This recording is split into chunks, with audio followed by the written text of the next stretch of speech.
Hi, Randy Orr with Berkshire Hathaway. I am so excited to show you the community that we're going to visit today on our community tour for Laguna Niguel community. It's Crest De Ville. It is so beautiful. Let's jump in the car and take a look. So we are on Clubhouse Drive, approaching the main entrance to the community of Crest De Ville. One of my favorite communities, and a very often favorite of many buyers in this price range, is El Niguel Close, Crest De Ville. Well, the reason I say El Niguel Close is because El Niguel Country Club is next door to this community. It's an equity membership golf club, so you don't necessarily get membership by living here, but it's nice and close if you do golf. So this is a 24/7 guard-gated community. I can get in with a business card. How we doing? Pretty good. Going to Bellcrest. Have a good day. Thank you so much. Appreciate that. So the guard wanted to confirm and verify with the homeowner that it was okay for me just to drive by. Different people feel differently about how, the sense of security in a gated community.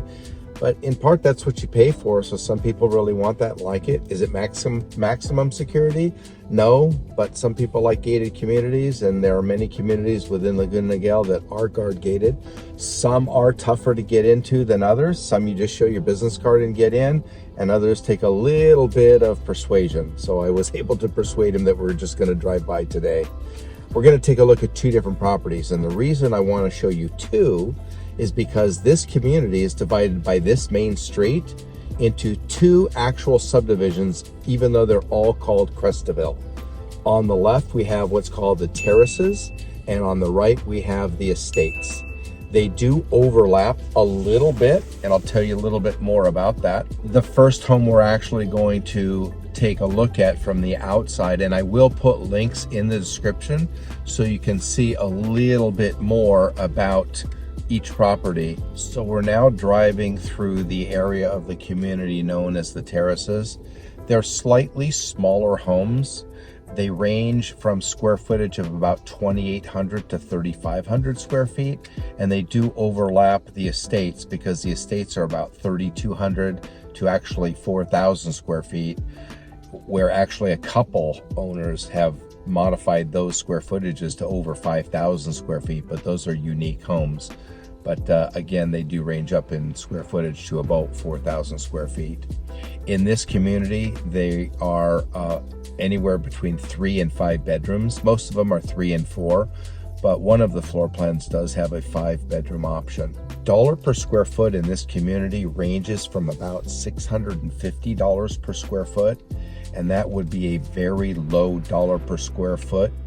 And typically those homes might back to a major street where you're going to get a little bit of road noise, so the dollar per square foot drops to about $650 per foot.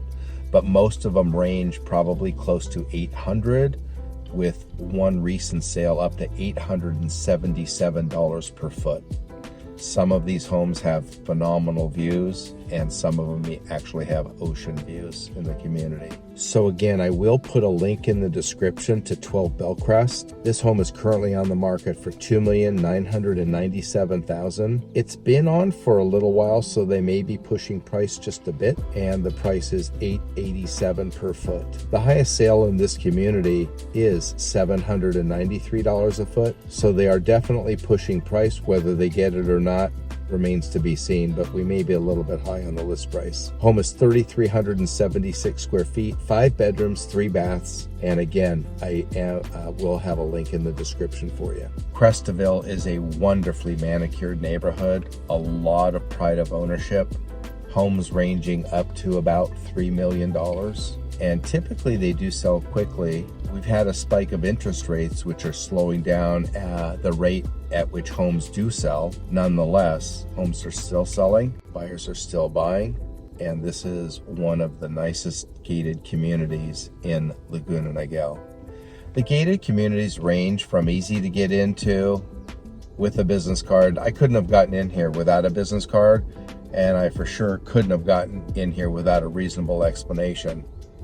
And the explanation I gave was that I was just going to show my client, thank goodness I had my videographer here sitting next to me, but I was going to show my client the home from the outside, and the homeowner approved the drive-by. So here is the pool. There is no clubhouse in the community, but they do have a very nice pool, little basketball court for the kids. We're gonna make a right-hand turn pretty soon into the estates, which is the upper priced properties in the community. Again, overlapping from 3,200 to 3,500 square feet. There's a little bit of overlap because the smaller homes in the terraces start down around 2,800 square feet. There is not a home that small in the estates. The smallest home in the estates is 3,250 square feet. The home that we're going to go take a look at, and again, I will put a link in the description, is 19 Bel Air, currently on the market for $2,749,000. It's 4 bedrooms and 3 baths. I've actually sold several homes on this street. Straight ahead is one of the largest floor plans with probably one of the most commanding views in the entire community. That house is straight ahead, number 21. We're actually going to be taking a look at the one currently on the market right next door, number 19. But that house straight ahead is the largest floor plan, would be valued over $3 million, with a 3-car garage, 5 bedrooms, 4,000 square feet. The one that's currently on the market is 19, the home right next door. A little bit smaller square footage, 3,250 square feet. This would be the entry-level floor plan to the community. Priced at $2,749,000, that is $845 per foot. Typically, when I'm driving through this community, there is a lot of construction or home renovation, home improvement going on. And I think the reason for that is people that live in this community keep these homes probably in the best condition that I can identify as the community that is probably the most well kept. Homes in this neighborhood are always a pleasure to show, because the homeowners in this neighborhood keep their homes beautifully maintained. Yeah, there's construction going on now and then, but I think it proves well for the homeowners. Again, they show really, really well. Buyers really enjoy looking at homes in this neighborhood. So I hope you enjoyed the tour of Crest De Ville. It is truly one of the most desirable neighborhoods. 24/7 guard gated. Was a little tough to get into, but worth the effort for sure. This is the park that is part of the community. The pool is for the residents only. If I can help you with this or any other community in Laguna Niguel, give me a call. My information's on the screen. Please subscribe. It does help my channel. Grandeur with Berkshire Hathaway, changing lives one home at a time.